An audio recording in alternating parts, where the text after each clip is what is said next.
Welcome to the road ahead for the legacy diesel fleet. So this is the session that features some information about an ongoing HEI special project. And we want to discuss issues related to the so-called legacy diesel fleet. So the older, medium, heavy-duty vehicles that continue to operate in our fleets across the nation. So big picture. Oh, and maybe before I start off with my slides, I'll mention that the format of this session is maybe a little different from the ones we've had before in this conference. So the idea is we have panelists who would each offer short presentations, providing some of their perspectives, but we have a good amount of time set aside at the end for some open discussion on many issues, and hopefully we can get some good discussion on research ideas, the road forward, etc. So big picture, what is the motivation for HEI and others to study the legacy diesel fleet? So if you think about it, these older diesel vehicles, pre-2010, those without modern emissions controls, form a pretty large part of the medium and heavy duty fleet, maybe about half of those operating here in the US. And if you compare these vehicles with modern vehicles of any technology, be it newer diesel or electric or any of that, as you can see, you get significant reductions in emissions. And often these vehicles operate in, ports, intermodal areas, drayage fleets, et cetera, and there are communities nearby that are affected by this. So the thought behind looking at the legacy diesel fleet was to see what the benefits might be for accelerating the turnover of these vehicles and what the benefits might be from an exposure and health perspective to changing these vehicles over. So as I mentioned, I'm a member of this heavy-duty diesel fleet turnover panel. It's being chaired by Dr. Marianne Hatzopoulou from the University of Toronto, who couldn't be here today, so which is why you have me, and several other panel members. I'm not going over each one's names in detail, but we're in attendance, and you might have seen our poster, as well as the poster of the HEI-funded investigator at the session on Sunday. So this panel and the investigators are working as part of an HEI special project, which really wants to investigate what the potential near-term benefits in terms of air quality, exposure, and health that could be achieved through turnover of these older legacy diesel fleets. So the idea is that at the end of this project, which is ongoing, we will produce a report that talks about the landscape of the medium and heavy-duty diesel vehicle fleet in the US. There would be some research on the potential near-term effects of replacing them in terms of health, exposure, and so on, and some information that could potentially inform policy and science moving forward.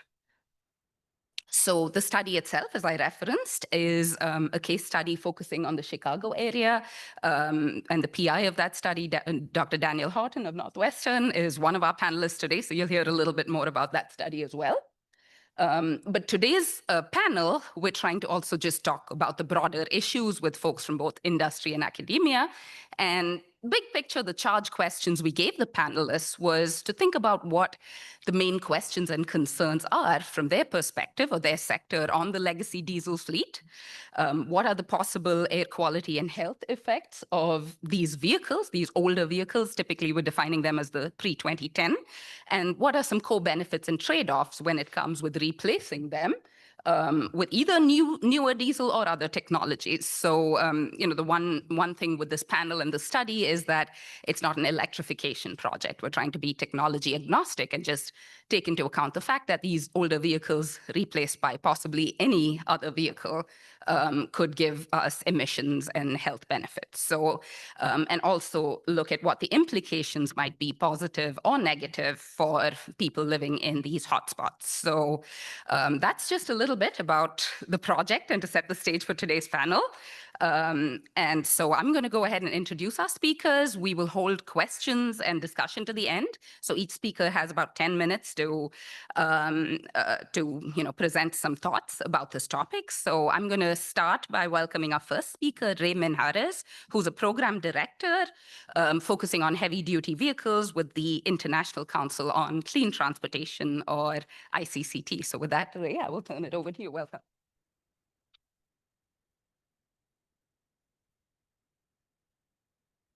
Good morning, everyone. And thank you very much, Tara, and also to HEI for this invitation. I am Ray Minharis. I am a program director in our heavy duty vehicles program at the International Council on Clean Transportation. The ICCT is an international nonprofit research organization founded in 2005 to support policymakers, primarily regulators of vehicle emissions, with the international best practices for them to sort of perform their job.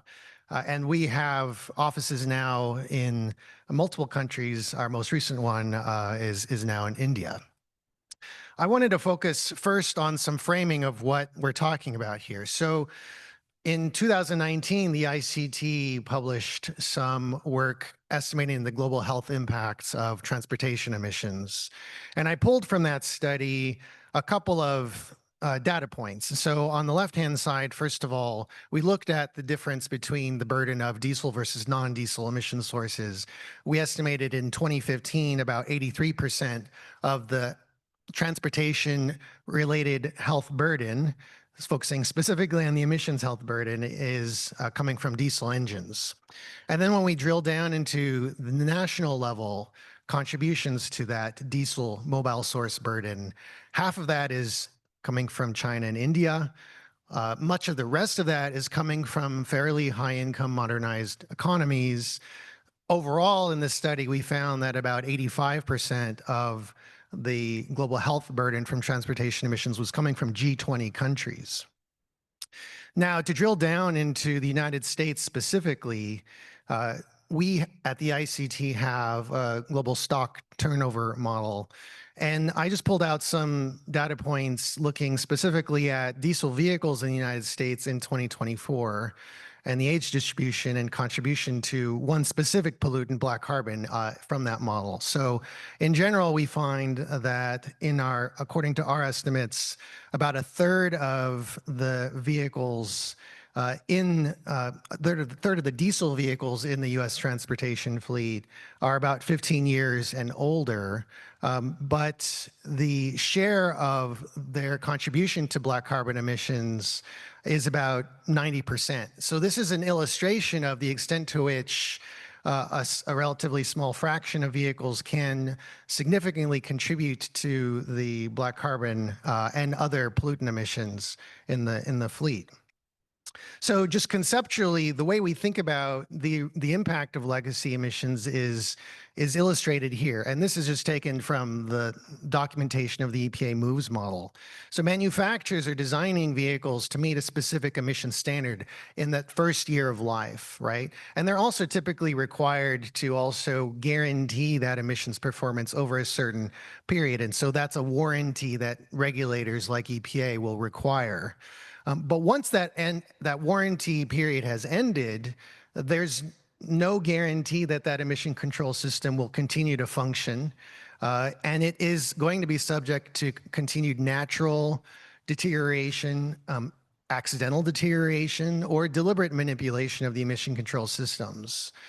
And so there's always going to be this challenge, particularly if we're talking about internal combustion engine vehicles, that they are inherently vulnerable to this deterioration, whether deliberate or accidental. Now, we have been spending a lot of time at the ICT thinking about what are those real world emissions of motor vehicles. A couple of years ago, we did a campaign collecting real-world emissions data in partnership with states like Colorado and Virginia from a variety of heavy-duty vehicles in the U.S. fleet. And I just wanted to pull out some data points here specifically for short-haul trucks. So a drayage truck is a type of short-haul truck. It happens to be a fairly older vehicle, typically serving port operations, driven by operators who also tend to be fairly low income and not really investing in maintaining that emission control system. So we actually have two issues here. One is that drayage operations tend to be fairly low speed, and we know that these emission control systems, especially the ones that are still sold today, do not perform well in low speed cold temperature environments. And we're trying to correct that through new emission standards. But also the fact is that these drayage trucks also tend to be poorly maintained, and their emission control systems are simply not operating at their best. And so we have a particular problem with this type of vehicle. And we've been really thinking about how to address that impact in a region like Seattle and Tacoma, so the Puget Sound region. Washington State has done a really good job trying to illustrate the extent to which certain communities across the state are especially vulnerable to diesel pollution. And this is just an illustration of that. We've been drilling down into the neighborhoods of South Park and Georgetown, which constitute parts of the Duwamish Valley, which has suffered chronic environmental exposure disparities for a very long time. And we're finding in that particular community, here's an example from South Park, drawing from an emissions inventory that we've developed there, that there are hotspots within hotspots. And much of this has to do with idling. And we've really tried to call out idling as a problem. Again, we're talking about operating conditions where the emission control system just is not performing at its best. These are vehicles that are being driven by operators who just can't really afford to maintain the vehicle as a whole. They're already buying the vehicle at its, say, towards the end of its useful life. And this population of vehicles is really a problem for communities that are already vulnerable. Shifting gears a little bit, I just also wanted to highlight some research that we've been doing in Europe and in Canada. So this is an example of work that we're doing in Slovakia. You can see an illustration here of a plume chase measurement campaign that we have just published some results on back in December. And working with the Slovakian police, we pulled over vehicles that the plume chase measurement indicated were suspicious or high emitters. And overall, we found about a third of the vehicles we were chasing were either suspicious or clearly high emitters. Interestingly, we first of all validated that we correctly identified suspicious or high emitters with this measurement tool. So we found it to be a very effective tool. But in addition, we found a surprising number of those high emissions were explained by either deliberate manipulation of the emission control software or a defect or malfunction in the emission control system, which is to say all of these can be corrected. Now, going to Alberta, this has been a province in Canada that we've been interested in for a while because there is no legislation that prohibits tampering. There is an open market for the sale of software and other devices that can deliberately manipulate the emission control system. And as you can see over the years, even as the regulations shown in the yellow lines here, even as the regulations have gradually become more stringent, going back from 1998 all the way through, let's say, to 2009, there's been no meaningful change in the real world performance. So this is one way we illustrate the limitations of fleet turnover as the solution. Because again, these systems are inherently vulnerable unless you really invest in a proper regulatory regime for controlling the possibility of that manipulation, and also invest in serious inspection and maintenance programs to actually ensure the high emitters are repaired and properly maintained. But in this instance in Canada, we found a solid 38% of vehicles were being tampered with. Just to conclude on solutions. And so we operate in all the major vehicle markets, and in China in particular, we've been heavily invested in solutions. So here is just an illustration of how we're advising the Chinese government to address diesel emissions across all diesel emitters. So this includes off-road as well as marine.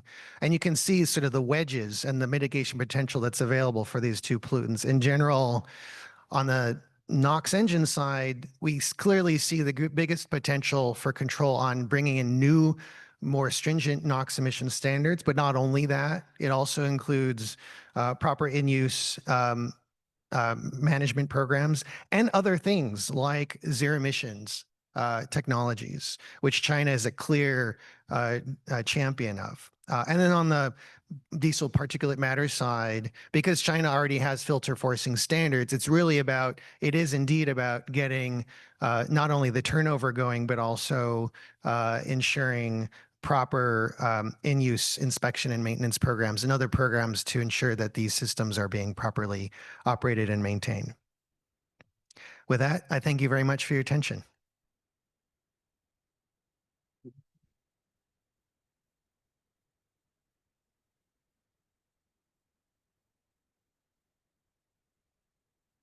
Thank you very much, Ray, for that overview. And I think we have a lot to discuss later on about tampering and malfunctioning of emission controls. So our next speaker is Dr. Daniel Horton. He is a professor in the Department of Earth, Environmental, and Planetary Sciences at Northwestern University and working on 2 HEI projects on related topics. So over to you, Dan.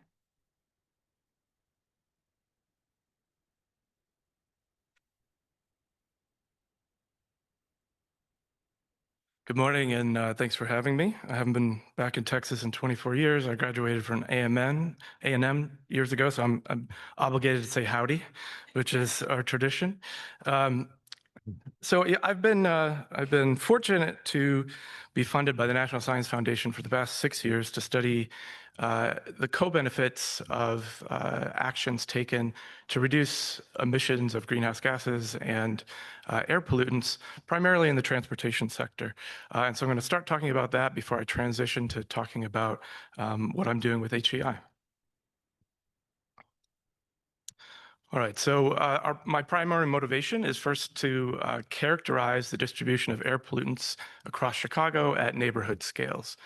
So if we look at the distribution of monitors across the Chicago area, in Chicago we have a similar problem to most places. We don't have that many gold standard monitors.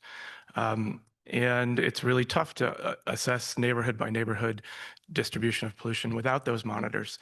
In the very recent past, we did, for a hot minute, have a nice network of low-cost sensors from Microsoft Research called the Eclipse Project. It lasted for about a year and a bit, and then Microsoft Research changed priorities and decided something called AI was more important to them, and they withdrew funding for the sensor network. And that was very distressing to the community, obviously, but also to researchers like myself. The reason that I want to be able to characterize the distribution of pollutants across these neighborhoods is mainly to assess pollutant mitigation policies. And so my approach is to use process-based numerical models to push beyond the limits of these observations. All right, and so what do I mean by process-based? Well, I come from a background of earth science, and so I'm very into the dynamic interaction of different processes in Earth's atmosphere, and in this case, the human systems that interact with it. And so I want to understand how meteorology influences emissions, how meteorology influences chemistry, and how the chemistry interacts with the meteorology. And so they all influence one another in various processes.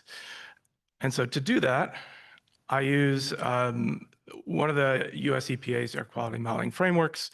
So we're using to simulate the meteorology in the system, the weather research and forecasting model, to simulate the chemistry, the community multi-scale air quality model.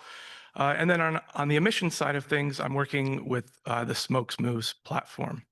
And over our domain, our rather limited domain, we're capable of simulating our air pollution at about 1 kilometer resolution. And this is facilitated by a surrogate data set provided by the Lake Michigan Air Directors Consortium, or LADCO. All right, so here's what the domains look like. This is a nested model. It's two-way coupled, right? So the meteorology communicates with the chemistry. And we start out at a CONUS level simulation that's 12 kilometers. That's what we call the parent domain. And then we have daughter domains within that, including a 4-kilometer and then a 1.3-kilometer domain that's situated pretty much centered over Chicago. All right, and so we take all this fancy stuff, all these fancy models, and we run simulations. And so here's a wonderful illustration of what that might look like. What you're looking at is a few days of ozone, and on the bottom of the plot, you're looking at observations and how our model data compares to those observations over time. You can also see the sensor network on the animation. And beyond just the fact that this is an absolutely gorgeous animation, there's a lot of really interesting things happening here, right? We can see NOx titration happening at the top of smokestacks in Gary, Indiana, which is in the southern end of Lake Michigan. You can see the road network start to light up here in places. So a lot of really cool things happening in this model. But if I want to understand what happens over time, I take some averages, right? So here's some mean annual NO2 concentrations over the Chicago area. So what you're looking at is the city, or rather the county, Cook County, and the surrounding counties around it, what we call the collar counties. So we're looking at mean annual concentrations of nitrogen dioxide on the left-hand side and particulate matter on the right-hand side. And the primary thing I want to make sure you see on this plot is that the majority or the highest concentrations are located or co-located with our road networks, our highway networks. Also, a little bit, you can see some of the airport infrastructure and the things that are around airports on this map. All right, and so once we have that baseline air quality characterized over our domain of interest, we can then start to do interesting things with the model. And so one of the interesting things we did was partner with the Environmental Defense Fund, who basically took what we had done and advertised it to local community groups who looked at our fancy model and said, and the simulations we ran with it, and gave us some very negative feedback. And it was that you're not simulating pollution where we think it should be, and you're not running the kinds of simulations that we find to be useful. And so we listened to that feedback and co-designed some experiments with them. And specifically, we co-designed an experiment where we would take California's advanced clean trucks policy, but simulate it over Illinois. And the community groups were particularly interested in this because they were going before the Illinois Pollution Control Board advocating for this policy to be adopted in Illinois. And that decision is in the next couple of weeks. We just found out, or rather, I just found out yesterday that the Illinois EPA came out strongly not in favor of Illinois doing this. But it's an interesting collaboration between community groups and academics to try to influence policy outcomes. Okay, so if we simulate the ACT in this portion of the world, the middle plot here is just showing the change in nitrogen oxide concentrations when we remove the emissions from all those different classes of heavy-duty vehicles. And on the right-hand side, we're showing the percent of medium and heavy-duty vehicle NO2 reduction if this were to be instantaneously implemented to its fullest extent, so what it would look like in 2050. We can also take these concentrations of nitrogen oxide and put them into health response functions. And so we're doing this at the census tract scale, and we're using the HEI 2022 meta-analysis for premature mortality from nitrogen dioxide. And what we find is about 500 fewer annual premature deaths over this domain. We can do this with all of the pollutants that we simulate in the CTM, and that is something that we've done in our publications. All right. So now on to this specific project. And this project that's looking at the turnover of the fleet is a two-parter. The first part of our research objective is to quantify and understand the economic and societal opportunities and barriers for replacing these older fleets. And when we say older, we're talking pre-2010 diesel vehicles. This part of the project is led by Professor Amanda Stathopoulos, who's here as well, presented our poster on Monday. This part of the project works with community groups to understand how they feel about this idea, but also works with a number of industry partners via an industry advisory board. And so this industry advisory board has been quite helpful in giving us their perspective on fleet turnover. The other piece of this is to look at the near-term emissions, air quality, and human exposure and health benefits that could be achieved if we replaced pre-2020 diesel vehicles with newer vehicles. And so we're running 2 sensitivity experiments with our model, one where we wipe out the pre-2010 emissions, and one where we replace those vehicles using emission factors from newer vehicle models. To run these kinds of experiments, one of the key things you need to know is how many pre-2010 vehicles do you have? And so that's a question that we have asked our industry advisory board, and they have tentatively agreed to give us information about their fleets. But the thing they like to point out is you really need the information from owner-operators. And so that's a big piece of the puzzle that we don't have. If we're working within our modeling framework, we can look to MOVES to find out what MOVES has to say in terms of the distribution of age of these vehicles. And MOVES assumes a national average over the whole domain for long-haul combination trucks. And so they estimate that about 30.5% of these vehicles are pre-2010. We've been hunting around and looking for more age data. We're welcome to feedback on this, very welcome to feedback on this. And we found some data at VIAS, the vehicle, it's covered up in there, it is Vehicle Inventory and Use Survey from the Bureau of Transportation Statistics, which indicates that in Illinois, some more granular data, the fleet is actually about 40% pre-2010. And so this is where we're at right now, again, looking for more data so that we can inform the simulations before we run them. And then just a plug to talk about another key uncertainty that we have with vehicles in this part of the world, or more generally, is the level of emissions that's being simulated when we talk about idling. And so this was briefly talked about previously, but this study was really motivated by some satellite work that Dan Goldberg did at George Washington, where he looked at tropomi data and the NOx inventory. In this case, it's a MOVES-based inventory from the NEMO dataset, and identified regions where there's a severe overprediction and a severe underprediction in terms of the NOx emitted when we're looking at these kind of apples to oranges comparisons. We can then go into our model and see where idling is predicted to occur. And so according to the MOVES dataset, the EPA idling and the magnitude of that idling occurs at these small little dots that you can kind of see in the plot here.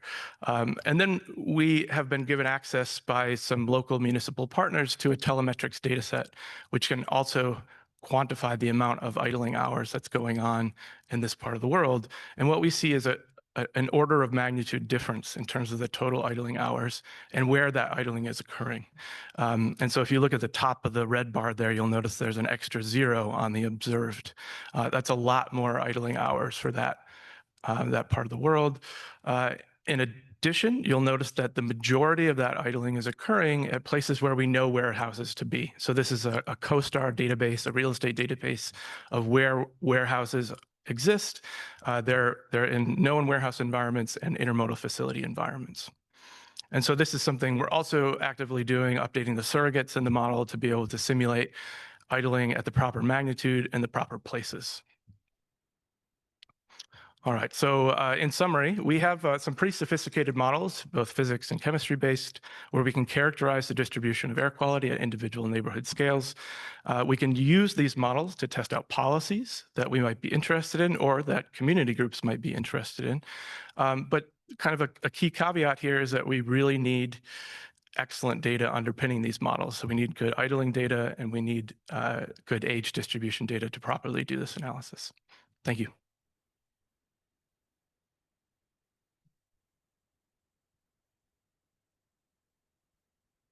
Thank you very much, Dan. And as a Texas A&M person who's currently over there, I neglected to do the howdy thing, but I'm glad you did that as you welcome folks to Texas. Okay, so next up, we have Dr. Aravind Thiruvenkatam, who is a principal engineer with Packard Incorporated. And I guess I was telling Aravind over at breakfast that, you know, he is a celebrity in our world. Some of us would know him as one of the researchers at West Virginia who uncovered the Dieselgate scandal, which I believe was also funded by ICCT, if I'm not mistaken. So over to you, Aravind.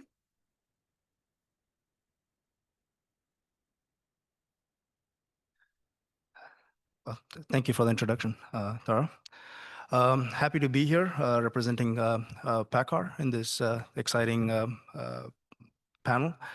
I am a substitute. Carl Hergard was supposed to be here, but he's caught up with another meeting in Europe, so I'm replacing him. So I hope I deliver his message and my message as well.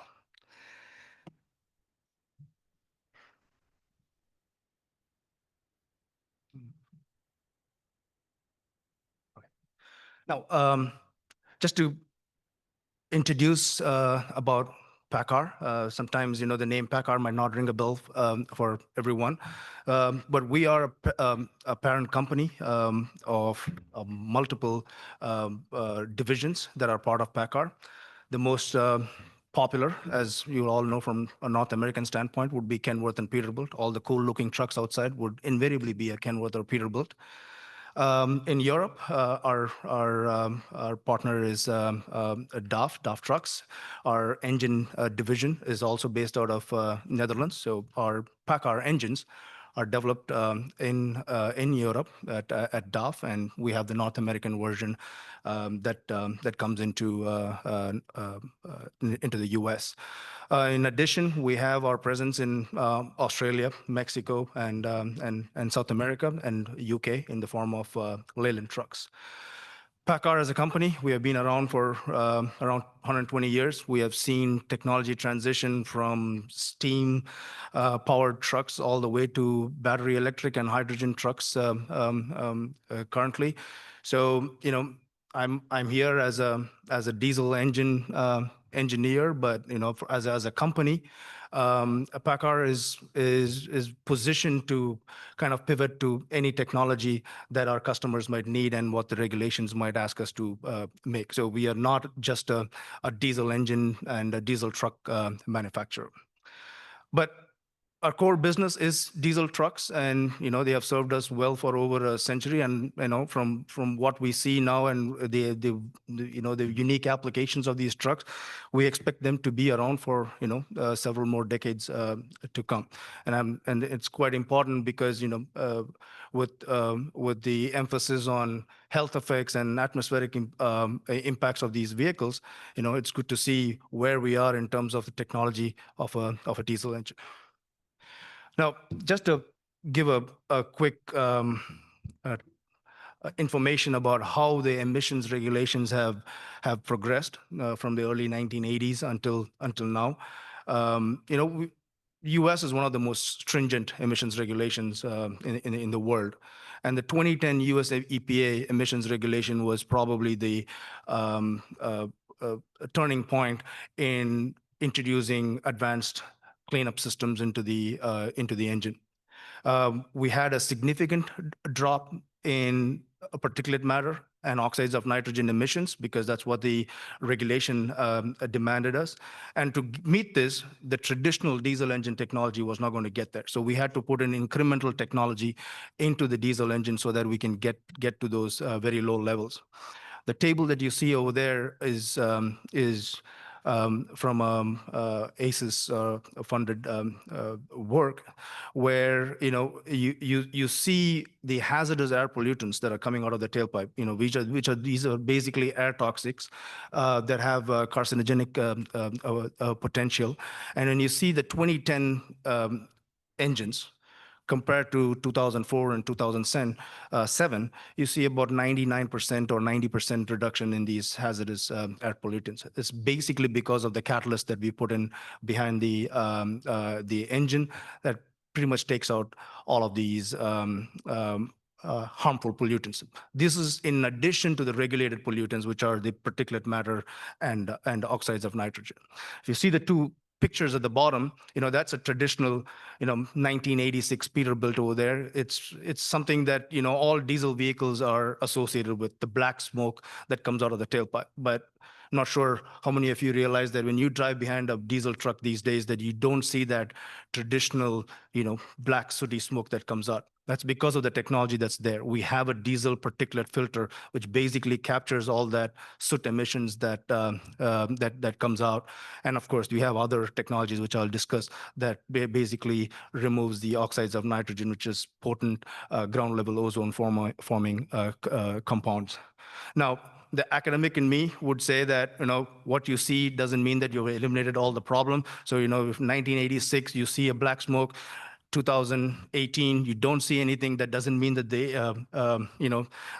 engines are cleaner. But I think that's what that table over there shows, because there are these unobservable air toxics that do come out of the tailpipe. It's just a byproduct of fossil fuel combustion inside an engine, but that's what the catalyst technology is there for. And these advanced engines, model year 2010, I think we'll have to revisit what the definition of legacy is, because, legacy, in our viewpoints would be something that we are associating with the 1986 engine, 2000 engine or 2004.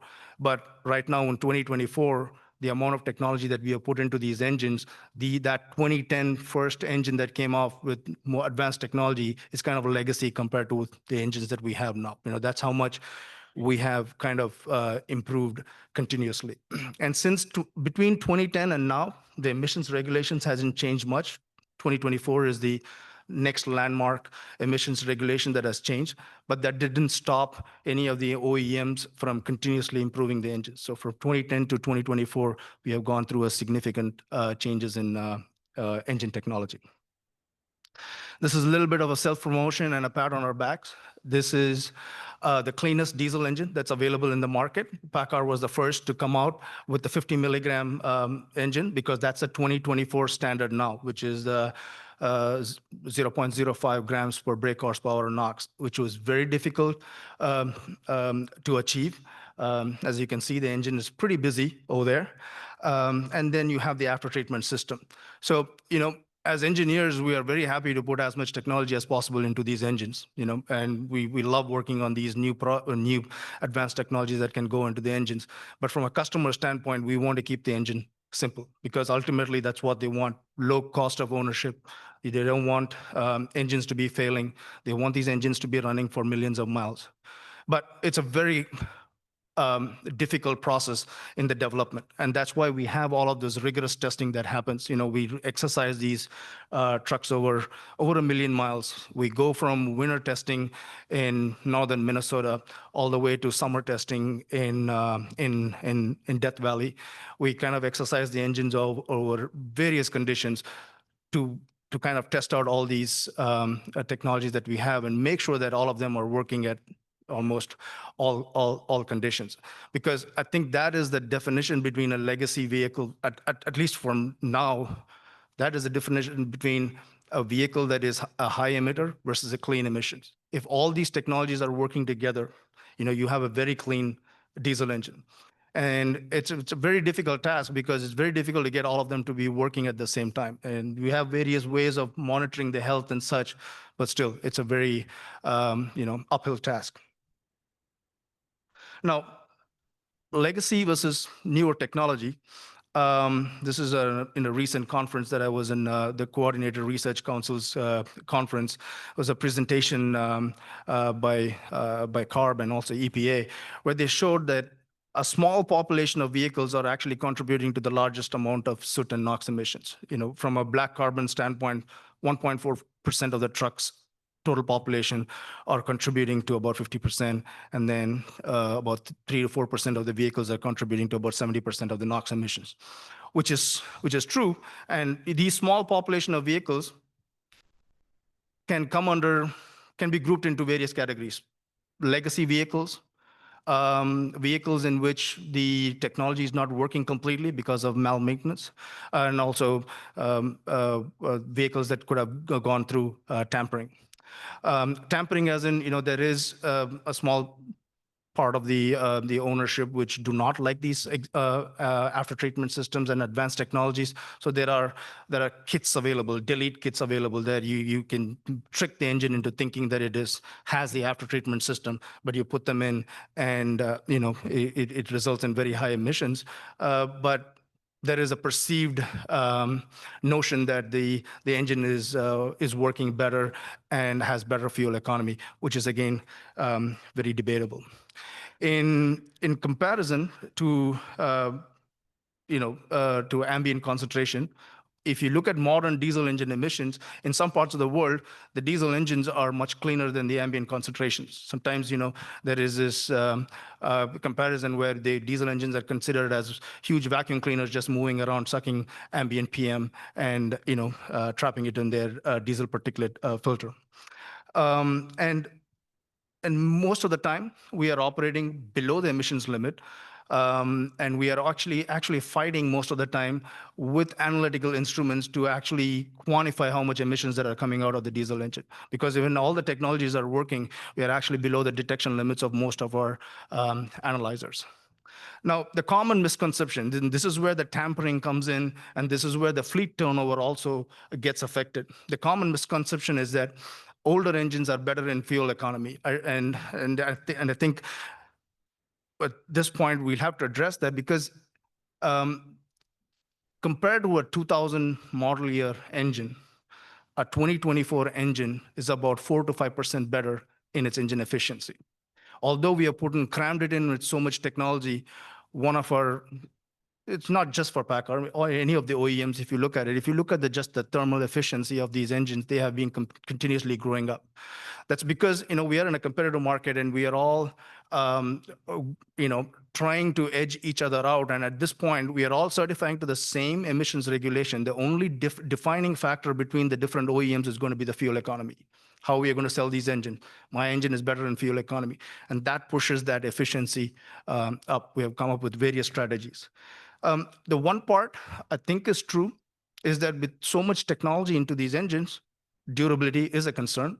And the older engines with very little technology have much better durability than the newer ones. But again, if you look at the amount of testing that we go through, we are cutting all of that concerns out and trying to get the best product out there. And another important point, although it's the last point over there, is the upkeep and maintenance. When we're looking at fleet turnover, it doesn't mean that we have to look at retiring the old vehicles and getting new ones. From an economical standpoint, that might not be true all the time and might not be the best solution all the time. All these vehicles have a finite lifetime in terms of the components that they have. They are continuously aging components, and it's it's impossible to prevent that aging process. Catalyst age, depending on how the trucks are operated, some catalysts might age quicker than the others. So a vehicle might be becoming a high emitter much quicker than the others. So upkeep and maintenance, there are certain intervals that needs to be adhered to. There are certain fluids, the type of oil. Sometimes we prescribe a certain type of oil to be used in the engines, but those instructions may not be followed by the fleets. For them, it might be a simple switch of oil because they have been using a certain oil for many years, but that affects the way the engine is performing, the way the catalyst is performing. And continuous changing of parts. If our diagnostic tells them that a certain part is failing, a quick replacement of those will keep that engine for a longer time below that in a much cleaner state. Now, to conclude, we have all our vehicles there. The top right is actually the hydrogen engine truck that we have demoed in Europe, and we have some of our BEV trucks as well. But the overall summary is that the modern diesel engines are extremely clean. So, if we have to change the emissions inventory of older vehicles, the impact of older vehicles to newer vehicles, and I think the immediate solution is, get those older vehicles out of the road and get the newer ones in. But at the same time, sometimes, it is also the upkeep of the older vehicles that is also going to keep that emissions inventory low. It is critical to deploy the best available technology. And over here, although regulations might demand us or steer us towards a certain technology, for instance, we have to deploy BEVs, we have to take into account customer requirements. Sometimes we cannot really force the technology onto a customer. These are traditional diesel engine operating customers, and you tell them that, these are zero emission vehicles and I'm going to give you a BEV truck. It doesn't really go well. So we have to actually balance what the customer requirement is with the regulation, and that is where we were kind of struggling for the past 2 years, because we have developed every technology there is. We have developed a fuel cell truck, we have developed a BEV truck, there is a hydrogen portfolio for us, and then we have the diesel trucks. And it's not, if you look at what is popular, it is always the diesel vehicles, right? It's very difficult to go and push this when there is no actual customer demand. Again, low carbon fuels. Hydrogen. Hydrogen engines are a really good replacement to diesel engines, because it gives you the same performance as the diesel engine, and you have almost zero CO2 coming out of the tailpipe, and the emissions in general are much lower than that.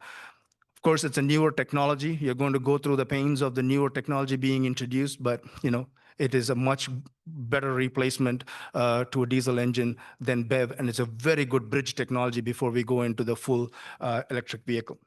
And of course, the last point, clear well-to-wheel assessment is necessary, because if we don't do that, there is a kind of a misconception about what the benefits of a battery electric vehicle is over a diesel powertrain. With that, I'll conclude my talk and looking forward for questions.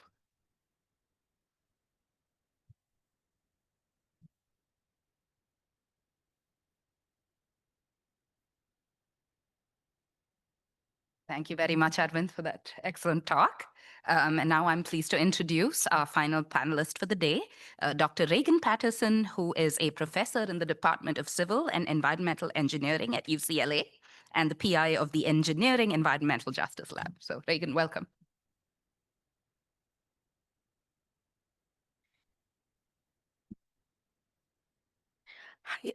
Height difference. So good morning, everyone.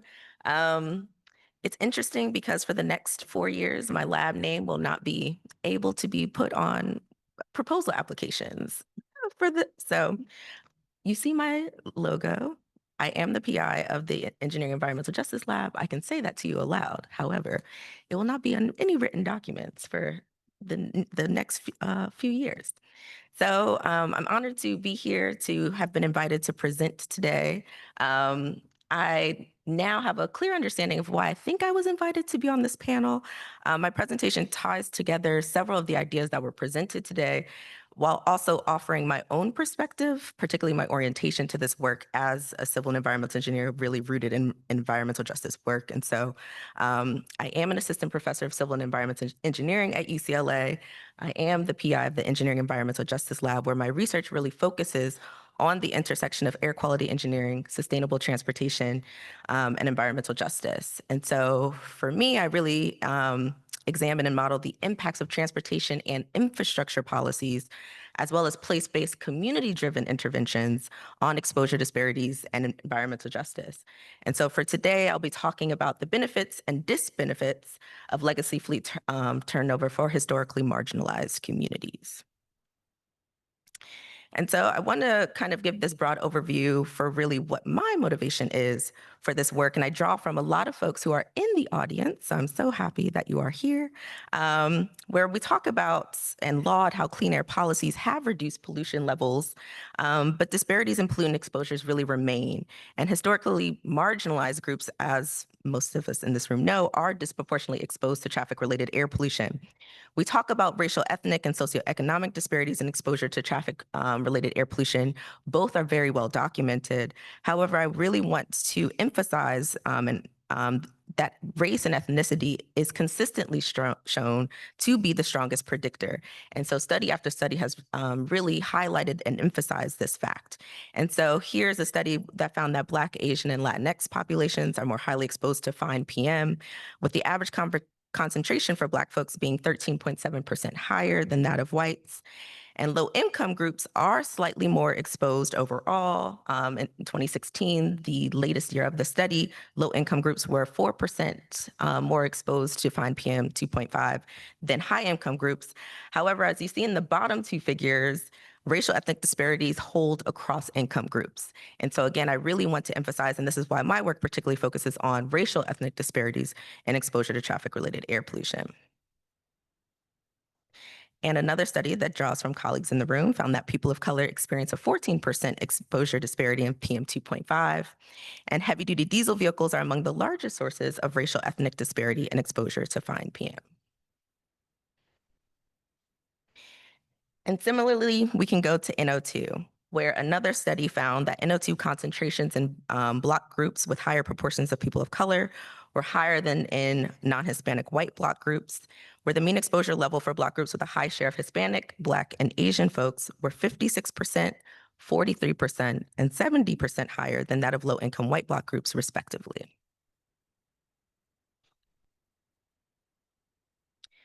And so this is a figure to really, again, emphasize the role that transportation plays. The top figure is showing that an increase in the proportion of people of color is associated with an increase in NO2, as compared to, in the figure a decrease is associated with non-Hispanic white populations. But figures E through H are really the highlight, where we see that transportation emissions contribute to 40 to 80% of disparities across racial ethnic groups. And we know why. Transportation is a major contributor to NO2, and people of color are more likely to live near major roadways due to racial discrimination and planning. And so again, that underlying infrastructure inequity that leads to a lot of the exposure disparities that we see.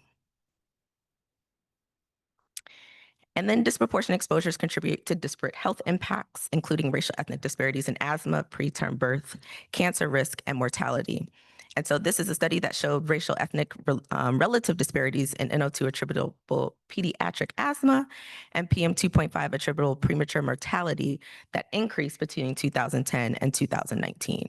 And so again, really wanting to ground all of this in these very real and persistent, not only exposure disparities, but also disparities in associated health risks, particularly highlighted for racial ethnic groups. And that, again, is really the motivation for my work in this space. So then one policy measure to mitigate traffic-related air pollution is this increasingly stringent emission standard, as was previously discussed. So to comply with these emission standards, exhaust after treatment control systems, as you've heard, have become standard equipment on new engines, where we have the diesel particle filters for PM control, and we have selective catalytic reduction for NOx. And since heavy-duty diesel vehicles do have a long service life, natural fleet turnover results in a very slow replacement of older trucks with newer and cleaner engine models over a time scale of several decades. And I think something that was brought up, I like to write things down because I often go off script, but I think it's important for us to kind of dive into this conversation around the replacement from the worker standpoint, because that got a lot of conversation on this panel that has motivated some conversation that I'm hoping that we can dive into more. But near-term reductions in pollutant emissions can only be achieved with additional in-use regulations that address existing emissions. So in California, we have the accelerated adoption of control systems, where we have the requirement for all heavy-duty diesel engines to have DPFs were required by 2018, and DPFs and SCR were required by 2023. And so a lot of studies have quantified these emission benefits of the control systems, but I really wanted to look at the particular environmental justice implications of this accelerated adoption. And so the objectives of my study are to estimate the impact of the accelerated deployment on NOx, diesel PM, and black carbon, to model the effect of emission changes on near roadway air pollution, and to evaluate the environmental justice implications. And so for the study, it focused on the East Oakland Freight Corridor, which is traversed by two major interstate freeways, I-880 and I-580, where I-880 supports intra-regional freight transport in the East Bay and connects to an inter-regional network that connects the Port of Oakland, Oakland International Airport, and the rest of the state and the United States. In contrast, trucks are actually prohibited along a segment of I-580 in East Oakland, indicated by the thick red line, and this is the only segment of the national highway system that has a truck ban. As a consequence, all truck traffic has to travel on I-880, which is really a result of differential access to power. And so historically, it was because who was living along the I-580 was able to advocate it and actually get it codified in state law that there's a truck ban.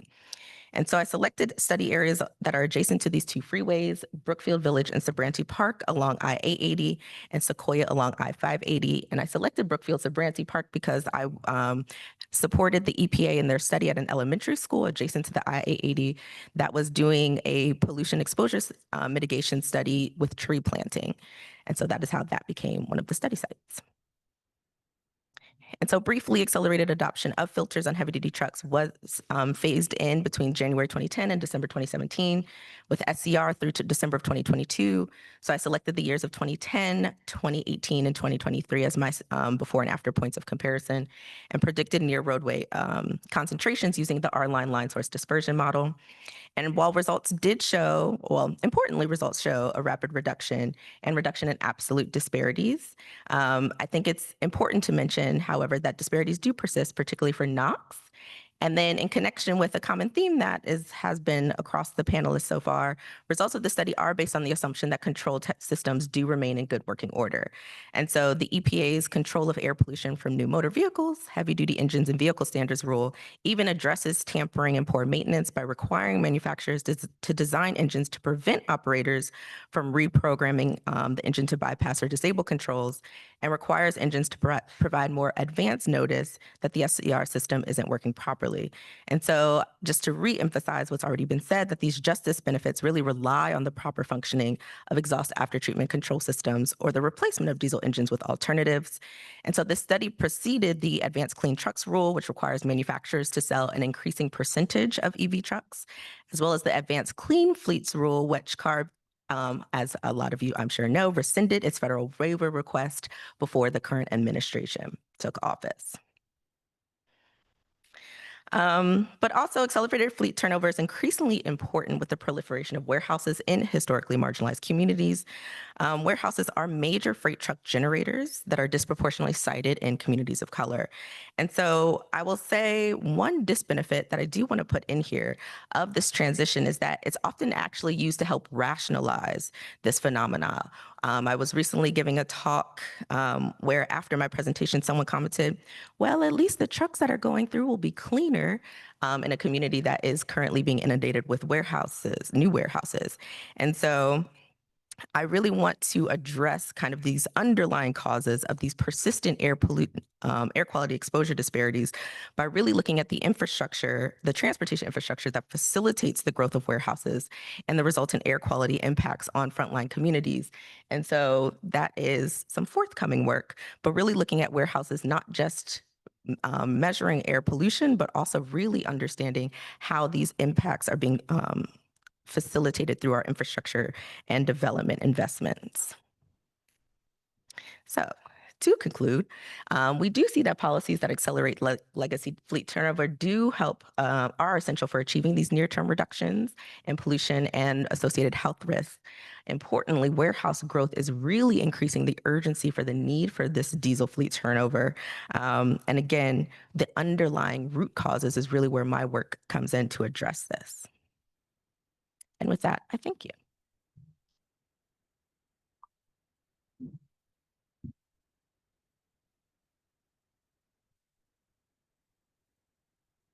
Thank you very much, Reagan, for that presentation. And as you rightly observed, your talk kind of tied together some of what the other panelists were saying with the focus on community impact. So I think that was great. So we now have some time for panel discussion and questions. I have a few questions for the panelists. I'm going to sit over there and kind of facilitate, but we also want to make sure that those of you in the audience have an opportunity to ask questions of the panelists. So I invite you to move forward. We'll maybe do a couple of audience questions, then I'll go to a couple of my questions and switch back and forth. But Yours no, first. please, Chad, since you're there, go ahead. Over to you. So I think I'm not sure who it was who mentioned owner operators as a thing. I'm Chad Bailey from EPA's Office of Transportation and Air Quality. If you look at the public comments in our rules, the most angry and unhappy comments are often from small fleet owners and owner operators. If you want to have some input, turn some AI on our public docket of the comments, and you can see there are all sorts of stories and things like that. But I guess I would like to ask a question of anybody up there if they have an understanding of how much small fleets and individual owner operators, sort of what percentage of the legacy fleet is owned by those people? And then if there are any means by which you can get data, either through registration data or OIDA is the Owner Operators and Independent Drivers Association. Often their comments are also not very in favor of the rules that we pass. But I was just kind of curious if there's any inroads that any of you have to those types of owners that can include dray truck drivers who numerous people have mentioned often are just scraping by, and there's small entrepreneurs who can barely make ends meet. So just kind of curious if there's any data available, or if there's any inroads, or and also if you want to text mine or public comments, you can get some really see how people see EPA on that side. So No, you just get, I can. Whichever's convenient, right? I'm just going to stand up because I'm hidden by this podium. So I hope you can see me now. I'm not, I would say, an expert on this topic, but I am interested in the question and have tried to investigate it myself. And so we don't have anybody on this panel who represents fleets. However, they are a major constituent of this, right? Because they are the ones buying and operating the vehicles. Now, one thing I have learned is that you have two kinds of business models in the trucking sector. You have large corporate fleets, which are the ones that tend to buy new trucks, right? So they're the ones that are really the main customers of the truck manufacturers, right? That Arvind represents.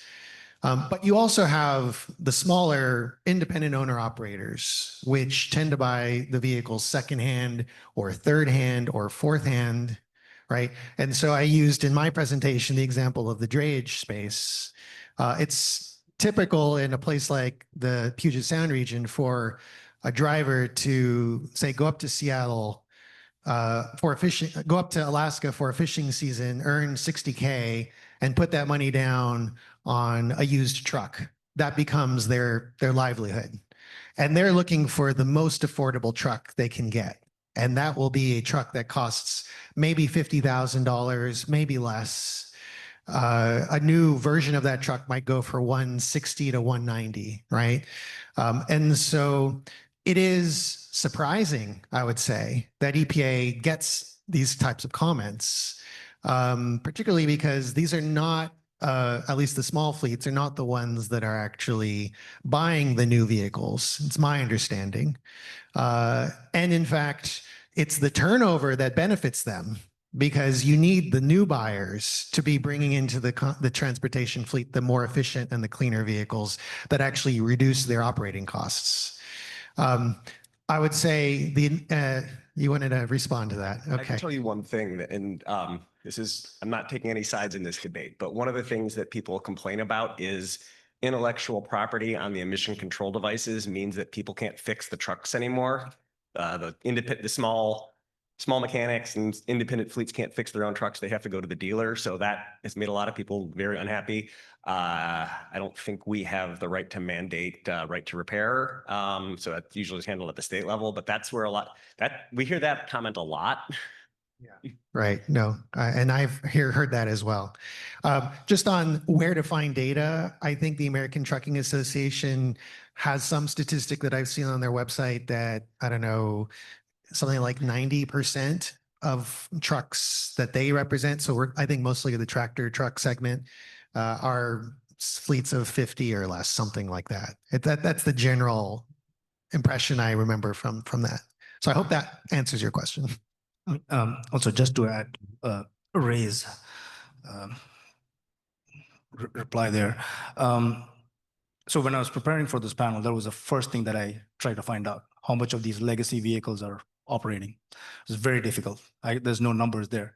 But there are roadside studies like, way station studies where, you do see these high emitters being shown there. But I think, we will run into problems. If you look at the traditional registration-based approach to pick these, I think we might run into a problem where you might pick glider vehicles, for example, because these would show up as brand new chassis. They would show up as 2018 chassis, but would have a 2000 model year engine in it. This is low volume. These are perfectly legal, can be there. But, I don't think that is, the registration would give you that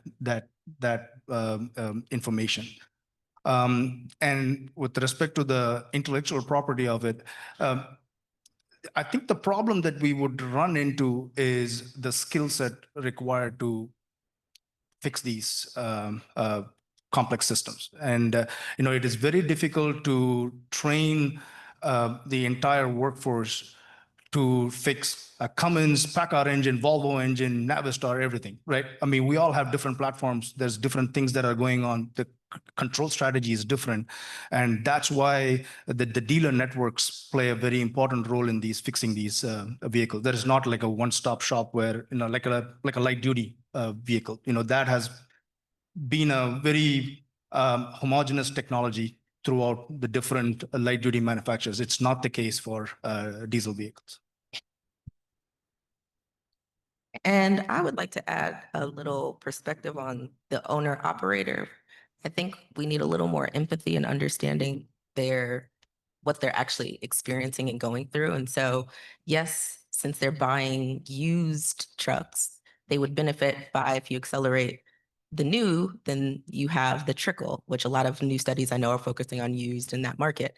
However, the costs associated with operating as an owner operator, when you are paying for every aspect, even the cost to maintain the fluid, to maintain these after exhaust control technologies.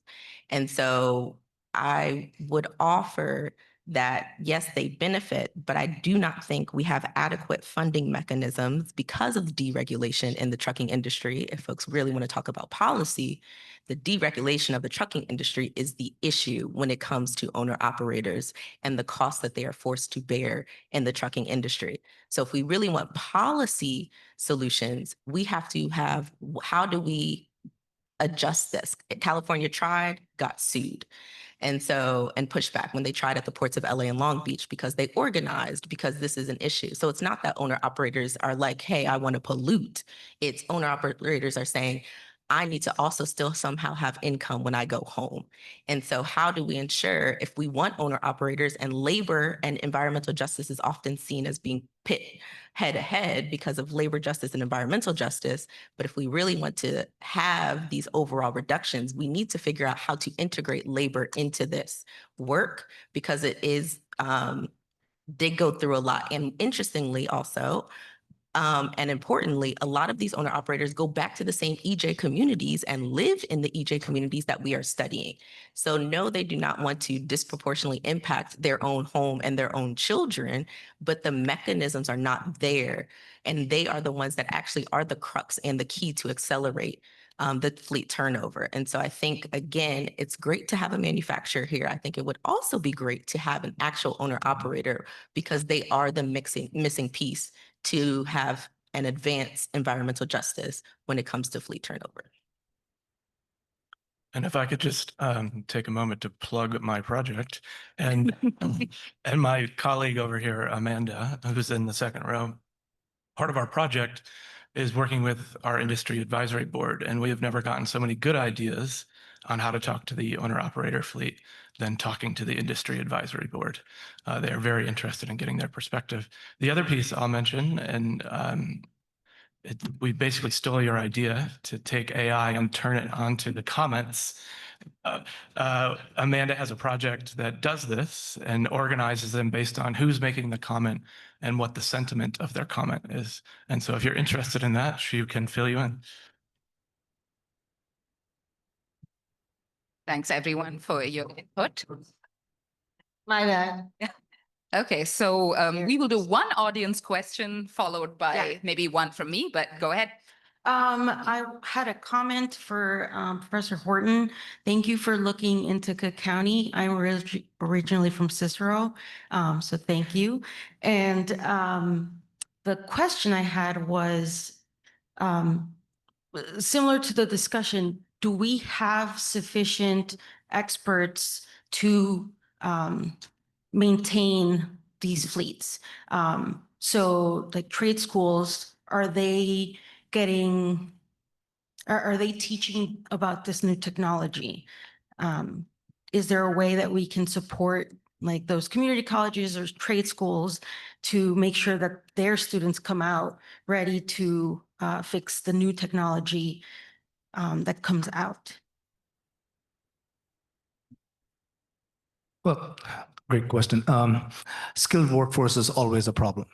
It's very, very difficult to get that. But most of our our technicians, in terms of people who come through the system, are people with associate degrees, where all of those they have the basic engine know-how, training to go fix an engine or work on it. And then we kind of train them on a specific platform. So if it's PACCAR, then we train them on a specific, and those were the ones that we think are very successful in terms of, coming into the workforce and, being ready to because it's an ever-changing technology. You train them on an engine platform for, model year 24, our next technology is due in 27, right? And you have to be really on board with that kind of a transition. Yeah. Thanks, Arvind. Anyone else care to weigh in? Or okay, so if not, we will go back to audience questions, but I would like to pose one of my own, but no, please feel free to wait. So one of the questions I have, like reflecting on a lot of your comments, which I'd like to ask all panelists, is it's obvious there's a lot of stuff we just don't know. To your point, Reagan, about, getting owner operators at the table. Often maybe this is just not even on their radar, or they don't have the luxury of maybe participating, say, in a panel. Or Arvind, to your point about registration, not telling us necessarily enough about how they actually operate. So there's a lot of things there. So maybe just going down the panel very quickly, if each of you could reflect on what is maybe one research gap that could be funded by an HEI study or something else that you would like to see as a need that we could fill. So maybe start with you, Reagan, and go down this way. Sure.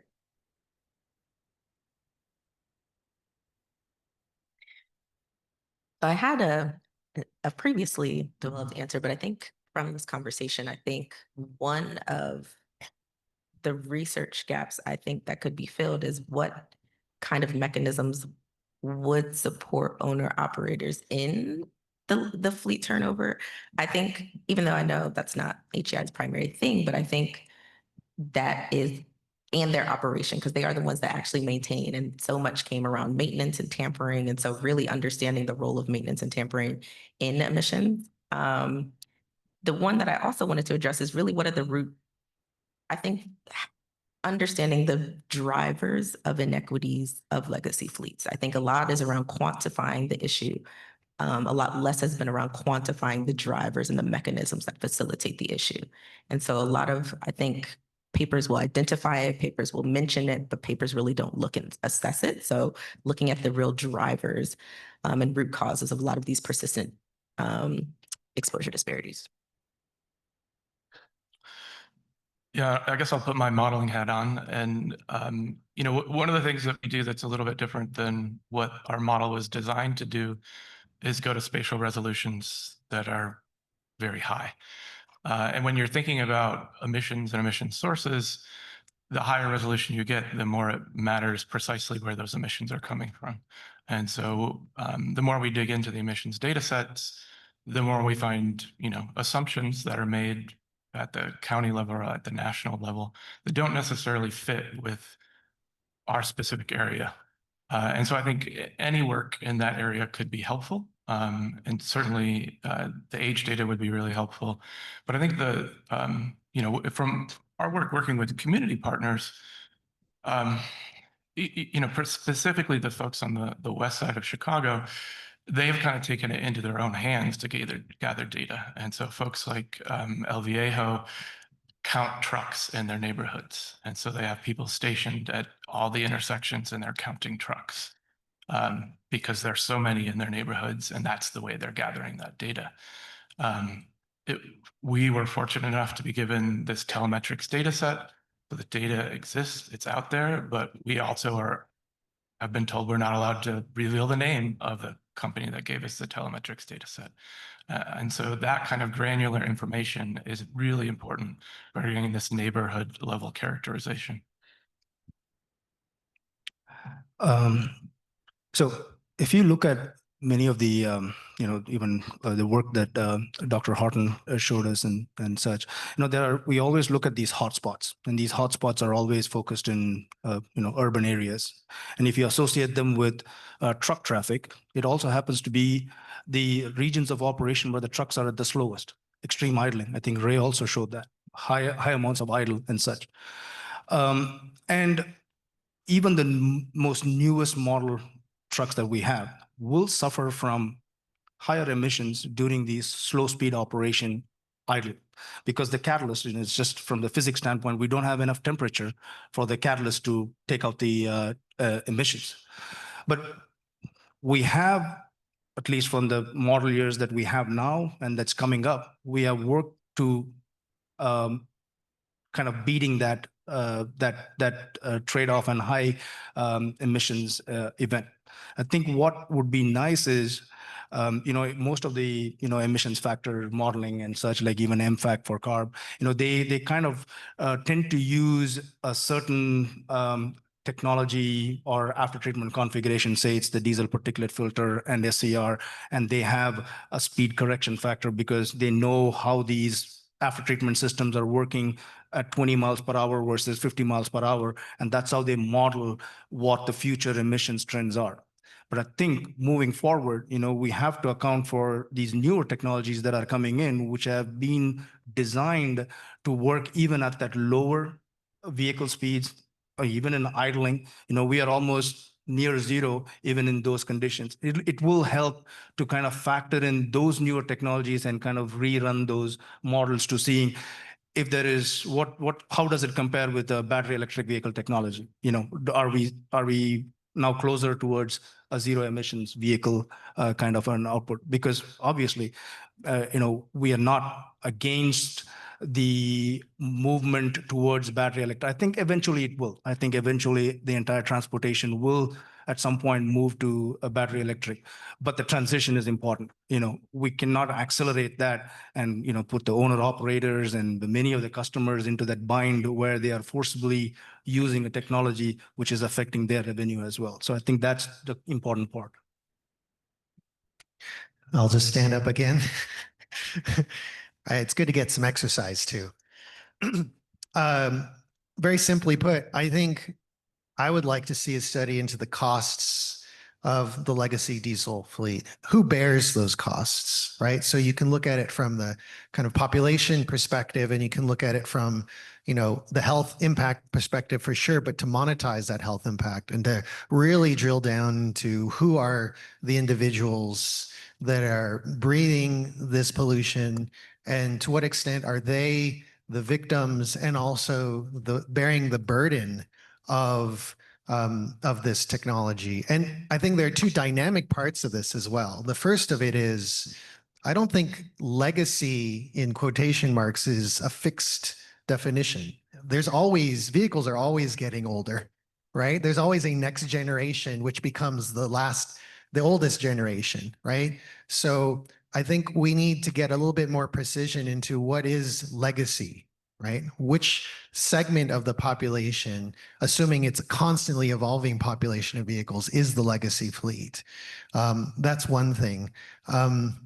And then the other aspect of it is, and I highlighted this in my presentation, the real world emissions. I don't think we can do this kind of analysis based solely on what are the regulatory limits and how those are lower than the ones previous.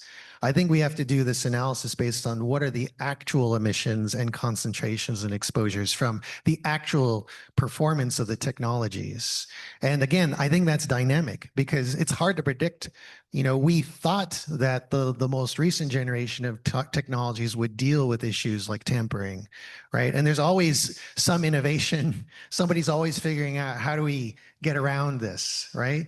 So I think the research also has to just be sensitive to the fact that the real world performance is really the ultimate kind of like indicator of impact. Thank you. Ray, and I will stand up as well. I know there was one more audience question, which I think we do have time for, so go ahead. Yeah, thank you so much for the informative presentations and discussion. I'm Jiaqin Zhang from the University of Southern California. And before coming back to academia, I was one of the managers developing AMFAC. So I actually came here because I wanted to share some thoughts regarding trust questions. And I think you have already shared a lot of the insights about like the small businesses versus like large businesses. So I'd say like one data source is the DMV data. And we did look into that, and the age distribution of those small businesses versus like large businesses are different. Small businesses tend to have older vehicles like Ray just mentioned. And then the other data source that I think could be helpful is that in California, CARB, I know the Enforcement Division, they set up some portable emissions acquisition systems along the roadways, so they can capture the plume, and they also combine them with like a license plate reader, so we could actually trace that back to the DMV database and get information regarding their make, model, and model year, as long as those vehicles are registered in California. So of course, there's another big question about like vehicles registered in other states traveling in California. But I think, this type of real world measurements, even though that won't be considered as like lab quality, helps us to screen those high emitters and then figure out what are the characteristics of the high emitters. So that's what I want to share. And I also have a question. The title for this panel is The Road Ahead for the Legacy Diesel Fleet. So when we think about like new technologies, right, there are different pathways, like cleaner diesel engines, battery electric trucks, hydrogen fuel cell trucks, and as you mentioned, like also hydrogen internal combustion trucks, and there's also natural gas trucks. So in your thoughts, like when you interact with the fleet owners and communities, what are the which fuel technology are they most excited about? Thank you. These are conversations that we really don't want to have with the fleets. It's very difficult. Like I said, it's actually a very good question because, like I said, it is very easy for us to develop products that the customer wants, instead of us developing something and taking it to the customer and trying to convince them that this is the best thing that you guys need.